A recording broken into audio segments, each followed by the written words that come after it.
South of the border, we're following another major shakeup in the Trump administration. Longtime presidential advisor Kellyanne Conway is leaving the White House at the end of this month.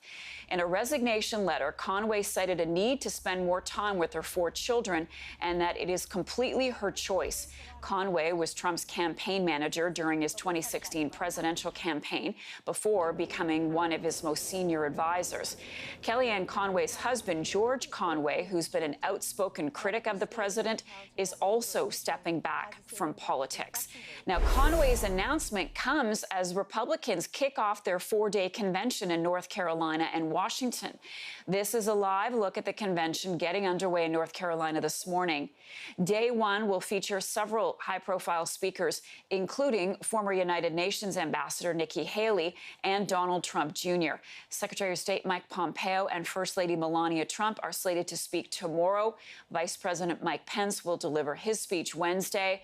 The president is expected to make an appearance every night of the convention, with the acceptance speech on Thursday.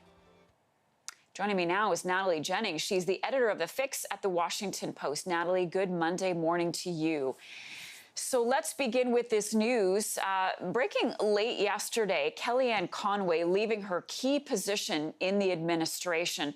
There is some family drama going on with the Conways that led to her decision. What more can you tell us about this decision and really what it means for Donald Trump's election campaign?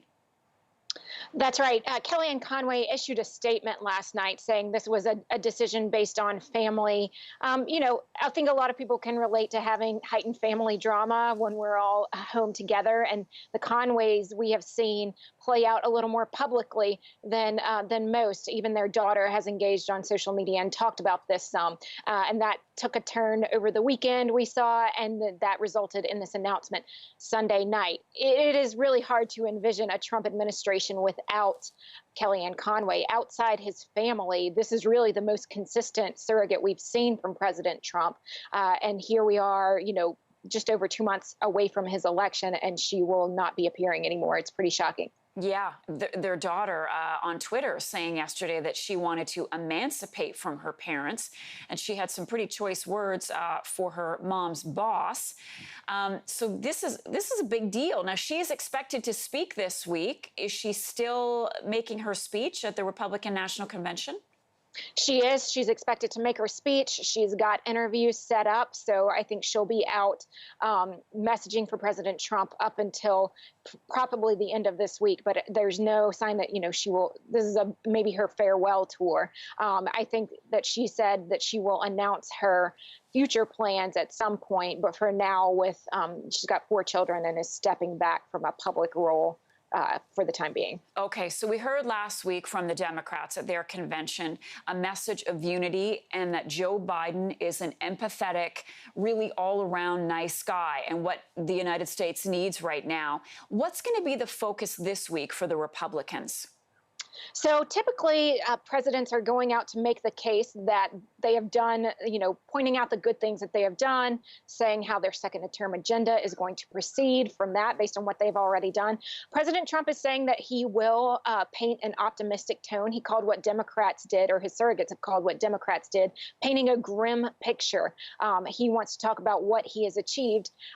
It'll be interesting to see how he and his members of his party do that when so many people are not in a good place right now. It's not an enviable task to make the case that you deserve 4 more years when we've got this backdrop of a lot of crises going on. And the president really wants this convention to look a lot different from what the Democrats had last week. Tell us more about that. Right. Up until just a few weeks ago, they wanted to have more of a real, presence, a more traditional presence, maybe not quite to the degree that we're used to seeing.